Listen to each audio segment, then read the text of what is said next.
alunos! Vocês são muito bem-vindos à disciplina de Políticas Educacionais e Organização da Educação Básica.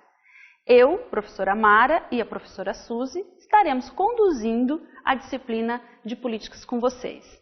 Eu sou graduada em Pedagogia e Educação Física e o meu foco de estudo sempre foram as políticas educacionais. Fiz mestrado e doutorado na área de educação e desde então estudo as políticas educacionais e o meu objetivo aqui é que a gente possa discutir e contribuir então para o estudo de vocês, para o nosso estudo na disciplina de políticas educacionais. Agora conheça também a professora Suzy, que estará conduzindo a disciplina juntamente comigo. Olá, caros alunos! Sejam bem-vindos às aulas de Políticas Educacionais e Organização da Educação Básica. Sou a professora Suzy Cordeiro e estou aqui juntamente com a professora Mara para passar algumas dicas para vocês, alguns conhecimentos de políticas educacionais. Permitam que eu me apresente. Eu sou, então, graduada em Pedagogia, tenho mestrado e doutorado na área de Educação e espero contribuir um pouquinho para a formação de vocês. Forte abraço e até as próximas! Bom, alunos, então, nesta unidade 1, o nosso tema é sobre os indicadores educacionais e o avanço no acesso à educação. Então, as perguntas, para vocês, algumas perguntas para vocês. Quantos alunos nós temos matriculados hoje na educação básica? Quantos desses alunos são matriculados na educação infantil? Quantos são matriculados no ensino fundamental? E quantos são matriculados no ensino médio? Quantos desses alunos estão na rede municipal, na rede estadual ou na rede federal de ensino? Nós necessitamos destes dados para avaliar, para discutir e para propor as políticas educacionais para a educação. Os dados, os indicadores educacionais são fundamentais para na discussão da própria distribuição dos recursos, se os recursos estão sendo aplicados conforme a realidade educacional. Esses dados nos dão a noção da realidade da educação, de quantos alunos, de quantas escolas, da idade dos alunos, da distorção idade-série. O que é isso? Bom, um aluno de 6 anos deve estar matriculado no primeiro ano do ensino fundamental, com 7 anos no segundo ano do ensino fundamental. Se nós temos um aluno com 10 anos no segundo ano do ensino fundamental, então nós temos uma distorção idade-série. Nós precisamos saber esse índice e discutir políticas a partir de um diagnóstico e de uma realidade que os dados nos permitem, então, olharmos para essa realidade da educação. Nesse sentido, todos esses indicadores e os dados estatísticos utilizados são, então, o nosso suporte para discutirmos as políticas, para decidirmos as políticas educacionais, tanto na elaboração, como na reformulação, na avaliação, no monitoramento das políticas públicas, ou até mesmo na extinção de uma política pública que ou ela já cumpriu seu papel ou ela não tem funcionado, por exemplo, ela precisa ser extinta. Além do benefício, de vocês estudarem as políticas, conhecerem esses dados estatísticos, nós crescemos nos nossos argumentos também. Hoje as pessoas discutem as políticas públicas, mas muitas vezes sem acesso aos dados oficiais, aos dados do governo, para poder fazer uma discussão saudável, para fazer uma discussão com dados reais. Nós temos também, conforme colocado no material didático de vocês, o direito do acesso à informação. É um direito constitucional de todo cidadão ter acesso à informação. Nesse sentido, o governo tem a obrigação de manter os órgãos oficiais para a produção desses dados, produção e análise e a socialização dos dados estatísticos no Brasil. Nós precisamos desta consciência de que nós temos o direito do acesso à informação, cobrar este acesso à informação.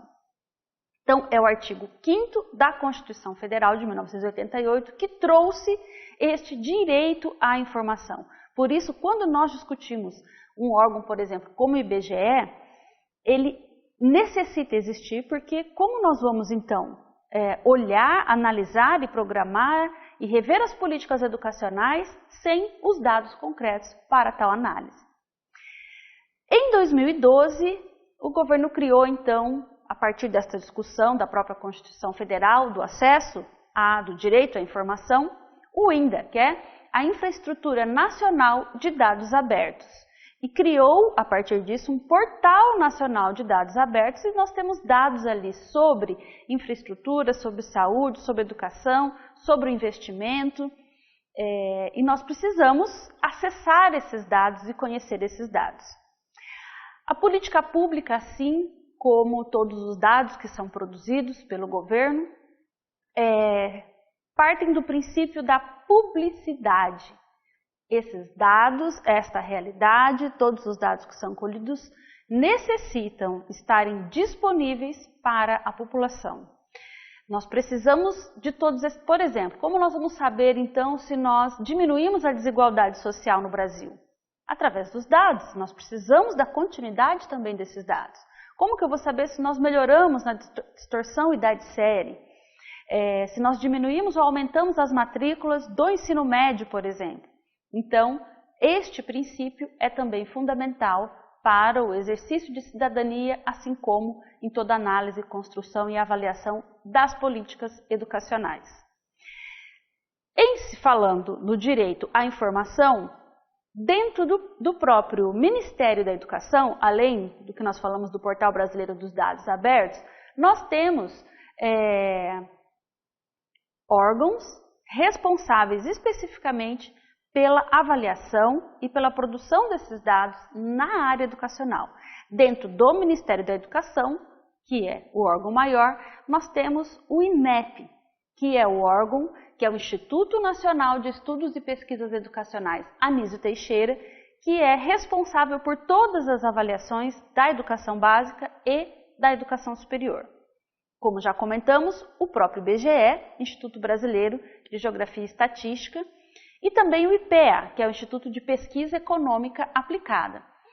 Cada um desses órgãos possui uma página, um sítio, e que você pode visitar, pesquisar e encontrar uma infinidade de dados para discutirmos as políticas públicas, para você fazer uma pesquisa, para você colocar esses dados em um artigo que você vai escrever, na sua prova, no seu fórum, enfim. Isso é importante porque isso dá argumento, né? Temos então argumentos para a discussão das políticas educacionais.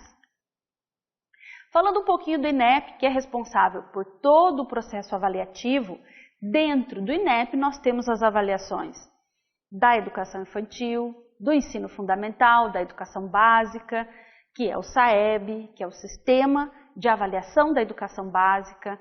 Dentro do SAEB nós temos então o próprio Enem, temos o Enseja e as diversas provas que são aplicadas conforme o ano de escolarização, como o segundo ano do ensino fundamental, o quinto ano, depois também como o Enem no ensino médio. Além dessas avaliações, a produção de um indicador que é o IDEB, que é o Índice de Desenvolvimento da Educação Básica, que ele não é uma avaliação em si, mas ele contempla tanto os dados do censo escolar como os dados do SAEB para um indicador, então, de qualidade da educação básica. Dentro desses dados, nós temos todo um sistema na educação de coleta de informações sobre número de matrículas, aprovação, reprovação, que são alimentados por cada escola, por cada município, por cada estado e que compõem o censo escolar e que nos traz, então, as respostas para as perguntas feitas no início da aula. Para discutir um pouco sobre os dados, sobre a estatística educacional, sobre o próprio IDH e IDHM, nós convidamos então o professor Hugo, que é graduado em Geografia, licenciatura e bacharelado pela Universidade Estadual de Maringá, mestre em Geografia com ênfase em produção do espaço e dinâmicas territoriais. Então, para a gente poder trocar informações e ter também alguém específico da área que estuda então essas dinâmicas territoriais para falar um pouquinho para a gente sobre IDH, IDHM e como entender um pouco esses dados da educação no Brasil, essa desigualdade, o avanço no próprio acesso à educação e precisamos discutir, além do acesso, a questão da própria qualidade da educação. Então, fiquem com o professor Hugo. Olá pessoal, tudo bom? Sou o professor Hugo, sou professor da instituição da Unicesumar há algum tempo, como a professora Mara me apresentou. Eu trabalho aí na disciplina de Geografia, licenciatura em Geografia, e estou aqui para contribuir um pouco com vocês acerca dos dados estatísticos relacionados à educação no Brasil, principalmente no que se refere à questão do IDHM, que é um dado muito importante que nós temos aqui, que é muito utilizado para as análises mais locais do Brasil, tá? A gente usa também o IDH para umas análises mais globais, mas quando a gente vai tratar da conceituação, da educação, da longevidade, da renda no Brasil, há uma tendência da gente usar um dado que é conhecido como IDHM, que é um dado mais preciso, mais adequado à realidade brasileira. E aí, partindo desse pressuposto, eu queria falar um pouquinho com vocês a respeito disso, tá? Bom, pessoal, eu acho que antes de eu falar sobre o IDHM, eu acho que é importante a gente falar dos dados estatísticos, né? Não é à toa que o IBGE é um instituto que ele tem um alto gasto do governo com relação a ele, né? Porque os dados estatísticos eles são importantes desde lá da França, desde a Revolução Industrial, por conta que é ele que mostra para a gente o futuro de determinado país, é ele que vai mostrar em quais áreas que devem ser investidos determinados recursos, é ele que vai mostrar como a gente está usando nosso recurso com relação a determinadas coisas. Por exemplo, se você observa que tem muita criança nascendo, há uma tendência do governo ser obrigado a construir mais creches. Se você percebe que a população está ficando mais idosa e está tendo menos criança, há uma tendência de diminuição das creches e aumento das casas de repouso. Então, o dado estatístico ele ajuda a planejar o futuro do país. Então, você ter um bom órgão estatístico no seu país garante para você adequação e menos desperdício de dinheiro, menos desperdício de tempo com relação a investimentos, tá? Bom, o IDH, pessoal, ele é um dado que ele é usado pela ONU, IDH geral, não IDHM. Ele é um dado que é usado pela ONU como um dado oficial para medir desenvolvimento. Tá? Então, ele é utilizado para falar assim, quem é o desenvolvido e quem não é o desenvolvido no mundo. Mas nem sempre foi assim, né? A gente... durante muitos anos, depois da Segunda Guerra Mundial, por exemplo, a ONU buscou tentar mensurar que país que estava crescendo, que país que estava para trás depois da destruição da Europa. E aí criou-se o dado estatístico do PIB, né, que é o Produto Interno Bruto, que é basicamente tudo que um país produz economicamente falando. Como o PIB também ele mostra apenas uma média, né? Como ele mostrava alguns problemas, foi criado outros dados, né? Outros indicadores, como por exemplo o PIB per capita. Resolveu pegar o PIB total da população e dividir o PIB total de um país e dividir ele pela população. Mas também apresentou alguns problemas, então foi resolvido criar um índice de Gini, que é um índice que demonstra a desigualdade entre a renda mais alta e a renda mais baixa, mas também demonstrou alguns problemas. Em suma, turma, o fato os dados estatísticos, não existe um dado estatístico perfeito para indicar a qualidade de vida. Esse é o fato, isso é fato, porque todos vão apresentar algum problema. O fato é que a ONU resolveu usar o IDH como índice oficial para se demonstrar o desenvolvimento de determinada localidade. Então ele é um índice que, a sigla dele significa Índice de Desenvolvimento Humano, né? E ele mostra para a gente o quão bom é determinado país para se morar ou não. Para isso, a ONU usa uma nomenclatura, né? Já mudou muito essa nomenclatura, mas a nomenclatura utilizada é porque assim, o dado de IDH, quando você faz o cálculo geral, que não é um cálculo um pouco mais confuso, né, e tal, ele sempre vai variar entre 0 e 1. Quanto mais próximo do 1 esse valor, melhor é o país. Quanto mais próximo do 0, pior é o país. E aí ele criou graus, né, nomenclaturas, uma tipificação que a gente fala. De 0 a 0,550, o índice de desenvolvimento do país é baixo. De 0,551 até 0,700, aí o índice é médio. De 0,701 até 0,800, o índice é alto. E acima de 0,8, a gente já pode dizer que o país ele tem um índice de desenvolvimento muito alto. Então isso é importante destacar para vocês. Por conta disso, pessoal, eu também confio que o IDH talvez seja um dado muito bom para se mensurar a qualidade. Por quê? Porque se você olhar essa tabela que está para vocês aí, vocês vão perceber que nem sempre o país mais rico ele é o mais desenvolvido, porque não se leva em conta só no IDH a riqueza. A riqueza é uma a gente chama de, é uma tripartite, né? Uma tríade. É uma das três coisas, um dos três indicadores que compõem o IDH. Para você falar que um país é desenvolvido, ele precisa ter dinheiro? Sim, ele precisa ter dinheiro. Mas mais do que isso, ele precisa ter acesso à educação e acesso à qualidade de vida, à saúde. Quanto mais o país tiver dinheiro, mais ele tiver acesso à educação e mais ele tiver acesso à saúde, melhor vai ser o país. E aí não vai depender do dinheiro, e sim como o dinheiro é aplicado. Se vocês perceberem aí, vocês vão ver que os 6 primeiros países em DH nem são os 6 mais ricos do mundo. É Noruega, Austrália, Suíça, Alemanha, Dinamarca e Singapura. São 6 países que nem figuram entre as economias mais ricas, né? Se você pegar em PIB mesmo, o Brasil está à frente de muitos desses países. Mas a questão do dinheiro é apenas uma das 3 partes que compõe o IDH. Por isso essa tabela é muito importante. Vocês vão ver que o Brasil está em 79º e ele está atrás do Azerbaijão, por exemplo. Ele está atrás da Albânia, por exemplo, que são países economicamente muito inferiores ao Brasil. Então não é só dinheiro que deve ser levado em conta quando a gente fala em desenvolvimento. E aí, pessoal, falando especificamente do IDHM para vocês, falando especificamente do IDHM.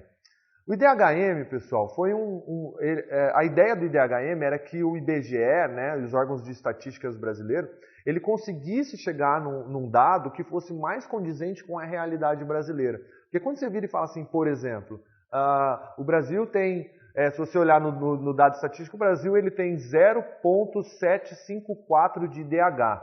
Então é um IDH bom, né? Então, se você olhar, uma pessoa que é de fora do Brasil, quando olha o Brasil, fala assim, não, é um país excelente para se morar. Mas nem sempre todos os lugares do país são bons para se morar. Às vezes, se você parar para ver, as condições financeiras de acesso à educação e de acesso à saúde na região sudeste, por exemplo, são muito melhores do que no resto da região. Então, leva o estrangeiro a acreditar que todo o Brasil tem o mesmo dado que a região sudeste, quando na verdade não é assim, a gente tem diferenças entre as regiões. E aí, para adequar esse dado do IDH mundial, a gente chama de IDH global, à realidade brasileira, foi criado um IDHM, que é um IDH mais ajustado à realidade nossa. Ele também leva em conta os 3 pilares, vamos dizer assim. O pilar da renda, o pilar da longevidade, da saúde e o pilar da educação. O pilar da renda, pessoal, é o dado estatístico utilizado no IDHM, ele é um pouquinho diferente do dado estatístico usado no IDH global. O IDH global, ele usa a média, o PIB per capita, o PIB dividido pela população. Só que o IBGE não tem esse dado estatístico por região, por cidade. O IBGE não tem essa possibilidade de ter esse dado. Então foi ajustado à realidade municipal. Pega-se o dado do valor municipal e foi utilizado no IDHM. Então, a diferença do cálculo da renda para o IDHM e para o IDH global é simplesmente o dado utilizado. Enquanto o IDH global usa o PIB per capita geral do país, no IDHM a gente usa o PIB per capita municipal. Com relação à longevidade, o dado de IDH global é o mesmo utilizado no IDHM, então não tem diferença nenhuma. Agora, para nós aqui, para vocês que estão fazendo essa disciplina de políticas públicas, o que interessa mesmo é saber sobre o IDHM Educação. Por quê? Porque o IDHM Educação, pessoal, ele reflete a real realidade brasileira. Porque a gente tinha dificuldade de entender qual era o IDH utilizado por exemplo, pela ONU. A ONU, para ela calcular o IDH educacional de um país, ela simplesmente usava um indicador, que era o quê? Pessoas com 25 anos ou mais e o tanto de anos que elas estudaram. Ou seja, eles pegavam a todas as pessoas que tinham mais de 25 anos de um país e via quanto que na média eles tinham estudado. É simplesmente esse dado que a ONU usa. Para a realidade brasileira, isso não funciona.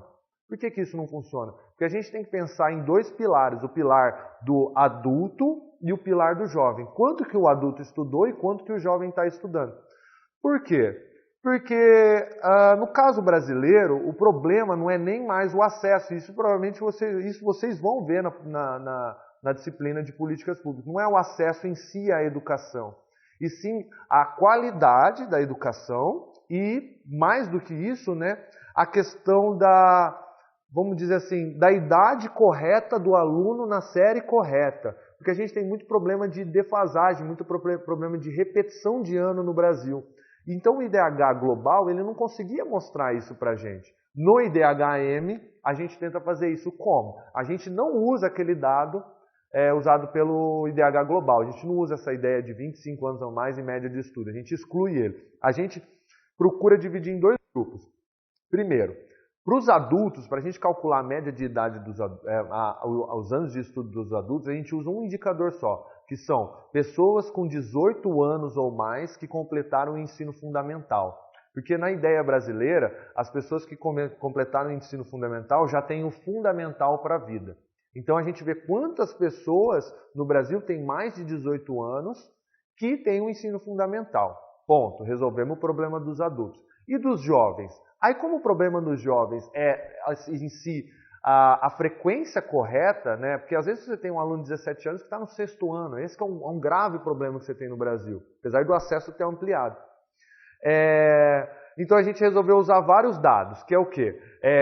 Crianças de 5 a 6 anos que estão no ensino escolar correto, crianças que têm de 13 a 15 anos que estão no ensino fundamental correto, crianças que têm de 15 a 17 anos que estão no ensino médio completo e pessoas acima de 18 que estão cursando a faculdade. Então, assim, a gente passou a usar vários outros dados, tá, com relação a isso. E aqui até, se você olhar aí, a gente tem até um organograma que realmente demonstra isso para vocês do IDHM. Você tem lá em cima, lá em amarelo, o IDHM, né, que é formado por 3 pilares, a longevidade, a renda e a educação. Como eu disse para vocês, a longevidade ela é a mesma usada pelo IDH global. A renda a gente tem um ajuste para um dado mais municipal, só que a grande diferença do IDHM está no IDHM educação, na parte educacional. Por quê? Porque para a gente calcular a questão do adulto, a gente usa lá 18 anos ou mais que concluíram o ensino fundamental. Agora, para a gente ver a população jovem, a gente usa mais 4 outros indicadores que estão aí para você, que demonstram e mensuram para a gente a qualidade da educação no Brasil. Beleza? Então, assim, aí vocês têm na apostila de vocês lá uma série de outros dados. Isso tudo você encontra, pessoal, no site que está disponível aí para vocês, que é no atlasbrasil.org. Lá você vai ter vários outros dados desagregados. Aí você pode mexer no mapa e você pode desagregar esses dados. Você pode ver quantas crianças, por exemplo, acima de 18 anos do ensino fundamental são negras, quantas estão na área rural. Então você consegue ver todos esses dados desagregados de alguma forma. É muito bacana e vale a pena vocês conhecerem. Tá certo? Bom, outro detalhe que é importante destacar para vocês, que eu acho que assim, é um foco da disciplina também, é falar sobre o acesso à educação. A gente sabe que as classes de menor renda têm menos acesso à educação no Brasil. E com certeza as classes de menor renda no Brasil têm destaque, a gente tem esse destaque para a questão da cor. A gente sabe boa parte das rendas mais baixas no Brasil são de pessoas que são da cor negra, são da cor negra. E as pessoas que recebem mais no Brasil, na média, né, são da etnia branca. Então, assim, você tem esse problema no Brasil ainda, do acesso relacionado à questão da cor. Vocês estão vendo nesse gráfico de vocês aí, que vocês têm a questão do homem branco e a média salarial de um homem branco. Logo abaixo vocês têm a média salarial de uma mulher branca e embaixo a média salarial de um homem negro e logo embaixo a média salarial de uma mulher negra. Você pode perceber que o homem negro, na média, recebe até menos que a mulher branca. Então a questão da cor perpassa a questão do gênero no Brasil. E não à toa, né? 70% das pessoas que estão em condições precárias de vida no Brasil são negros. E isso tem relação com raízes históricas que não cabe aqui falar, mas tem relação com o que ocorreu no passado com relação a essa etnia. E aí, por conta disso, pessoal, nos últimos anos, devido às políticas afirmativas que a gente teve no Brasil, são várias, né, que a gente teve, a gente vê, e vocês têm isso na apostila de vocês, uma ampliação da educação nas classes dos cohorts, né, nas classes mais baixas da população, principalmente na classe D e E. Vocês podem olhar nesse gráfico, esse primeiro gráfico aí de escolaridade média que tem de 1995 até 2015, vocês vão perceber que em 1995, 3,9% da população, a classe D e E tinha na média 3,9 número de anos de estudo. Em contrapartida, a classe C tinha 5,4 e a classe A e B 8,2. E quando você vai ver em 2015, né, 20 anos depois, você percebe que houve um crescimento exponencial dos anos de educação da classe D e E. Por quê? Porque elas passaram a ter mais acesso à educação devido às políticas afirmativas. Políticas públicas afirmativas que criaram condições para que elas pudessem entrar na faculdade, que elas pudessem ter acesso à educação. Tanto que vocês veem aí num outro gráfico que tem na apostila de vocês, que é os 2 Brasis, né? Que mostra exatamente os brasileiros em ensino superior entre 95 e 2015. Vocês percebam que as classes A e B, elas cresceram cerca de 2,6 vezes o número de pessoas no ensino superior. Em contrapartida, as classes C, D e E subiram 24 vezes o número de pessoas no ensino superior. Isso demonstra um grande avanço no acesso à educação no Brasil. Só que aí que tá. Por isso que o IDHM vem para ajustar isso. Porque uma coisa é você ter o acesso, outra coisa é você ter a qualidade da educação, e outra coisa também é você estar inserido no contexto correto da sua idade com relação à educação. E não adianta nada a gente ter todas as crianças de 17 anos, por exemplo, na escola, mas se todas estão no 6º ano. Isso não bate com a realidade. Isso aí não pode ser considerado um dado positivo. Então, assim, a gente tem que ser bem frio nessas horas, nessas análises. Outro dado importante que também está na apostila de vocês, pessoal, é a taxa de atendimento escolar de 6 a 14 anos por classe. Percebam que de 95 a 2005, houve um aumento exponencial nas classes D e E. A gente sai lá de 81% para quase 98%. Isso se deve ao quê? Mais uma vez vou repetir, às políticas públicas que forçaram os pais a colocarem as crianças na escola, que permitiram que os cohorts mais pobres da população, por exemplo, tivessem acesso à educação e ensino superior. Então você tem uma série como por exemplo, FIES, né? Você tem o Enem, você tem uma série de políticas públicas que foram criadas com esse objetivo, de dar acesso. Só que aí eu vou repetir mais uma vez, o acesso não garante qualidade. Então, agora que a gente tem um acesso de qualidade, a gente precisa avançar. E avançar significa dar qualidade a esse acesso. Tá? Tanto que eu trouxe um outro gráfico aqui para vocês, que é um gráfico de 2002 e 2006 sobre total de pretos e pardos no ensino superior. Em 2002, percebam que a gente tinha 375 mil, mais ou menos, negros nas instituições públicas de ensino superior, 562 no ensino privado, e isso totalizava quase 1 milhão de pretos e pardos em ensino superior em 2002.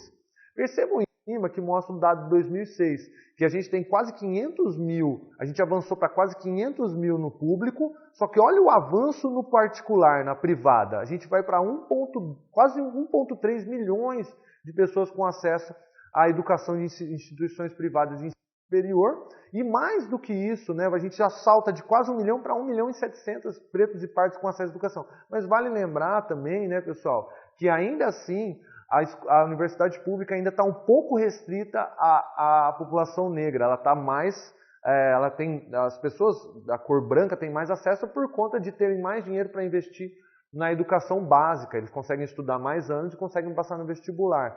Né? Em contrapartida, as pessoas pretas e pardas, que são os mais pobres da nossa sociedade no geral, precisam usar das políticas públicas, como por exemplo FIES, né, ProUni, para conseguir ingressar na universidade de alguma forma. Daí fica esse descompasso. Por isso que é importante a análise mais aprofundada desses dados. A gente avançou no acesso através de ProUni, FIES, várias políticas públicas. Agora a gente precisa dar qualidade a essas coisas.